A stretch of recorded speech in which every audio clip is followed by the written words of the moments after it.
آپ یہ جانتے ہیں فاسق وہ ہے جس کا عمل خراب، گمراہ وہ ہے جس کا عقیدہ خراب۔ عقیدہ خراب ہے تو گمراہ، عمل خراب ہے تو فاسق۔ اب آپ سوچ لیجئے، جو اسلام نابالغ کے پیچھے بالغ کی نماز نہیں، اور ایسے فاسق کے پیچھے متقی کی نماز نہیں، یعنی جس کا عمل خراب ہے اس کے پیچھے نماز نہیں، تو جس کا عقیدہ خراب ہے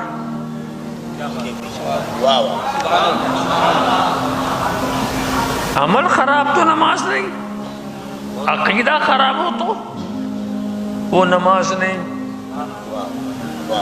اس کی نماز نہیں۔ اب ہم سے آپ مت پوچھئے کہ فلاں کے پیچھے نماز ہوگی کہ نہیں، فلاں کے پیچھے نماز ہوگی نہیں، یہ دیکھو کہ اس کا عمل خراب ہے کہ عقیدہ خراب ہے۔ اگر عقیدہ خراب ہے تب تو نہیں ہوگی۔ اب سعودی عرب والوں کے بارے میں آپ پوچھ رہے ہیں، ان کے بارے میں تو یہ مت تحقیق کرو کہ امام کون ہے کیا، یہ دیکھو عقیدہ صحیح ہے یا غلط ہے، اور میں وہ عقیدہ بتاؤں گا جس کا انہیں اعتراف ہے۔ میں کسی کے سر پر عقیدہ وہ نہیں تھوپوں گا، نہیں کہ اس کا وہ عقیدہ نہ ہو اور میں کہوں اس کا یہ عقیدہ، تھوپوں گا نہیں، جس کا اسے اعتراف بھی ہو۔ سعودی عرب کے جتنے علماء اور جتنے ائمہ ہیں، ان کا یہ عقیدہ ہے کہ اللہ کے رسول کا وسیلہ پکڑنا، یہ ان کا عقیدہ، اس کا وہ اعتراف کرتے ہیں۔ نبی سے توسل کرنا، انبیاء اور اولیاء کو وسیلہ بنانا، یہ شرک ہے۔ اور آپ کا عقیدہ یہ ہے، یہ ایمان ہے۔ تو ان کا عقیدہ کچھ ہوا، آپ کا عقیدہ کچھ، ان کے نزدیک آپ لوگ مشرک ہیں۔ تو آپ سوچیں، جو آپ کو مشرک سمجھتا ہو اس کے پیچھے آپ نماز پڑھیں؟ میں اس میں ایک علمی نقطہ بتا دوں، اور اگر آپ نہ سمجھیں گے تو یہاں اتنے علماء کرام ہیں وہ سمجھا دیں گے آپ۔ علمی نقطہ یہ ہے کہ سعودی امام کا عقیدہ توسل بالانبیاء و توسل بالاولیاء یہ حرام ہے، یہ ان کا عقیدہ ہے، یہ ان کی کتابوں میں بھی ہے، اور ان سے پوچھو تو بتائیں گے بھی کہ ہاں ہم یہ مانتے ہیں۔ یہ ان کے ساتھ تھوپا نہیں جا رہا۔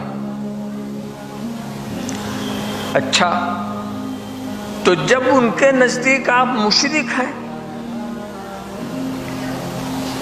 تو آپ جانتے نہیں نماز میں جو امامت کا تعلق ہوتا ہے نا، امام اور مقتدی میں ایک روحانی رابطہ ہوتا ہے۔ امام اور مقتدی میں جب آپ کسی کو امام کہتے ہیں تو ایک روحانی رابطہ ہوتا ہے، اور کم سے کم اس رابطے کا نتیجہ کیا ہوتا ہے کہ آپ کو یقین ہو کہ ہمارا امام غلطی پر نہیں ہے، جس امام کے ہم پیچھے پڑھ رہے ہیں وہ ہمارا خطا پر نہیں ہے۔ یہ اعتقاد ہونا چاہیے۔ اگر آپ کا اعتقاد یہ ہے کہ ہمارا امام ہی گمراہ، تو وہ روحانی رابطہ نہیں پیدا ہوگا۔ ایسے امام کے پیچھے آپ کی نماز کہاں سے ہو جائے گی؟ تو کم سے کم یہ اعتقاد ہونا چاہیے۔ ہر امام کو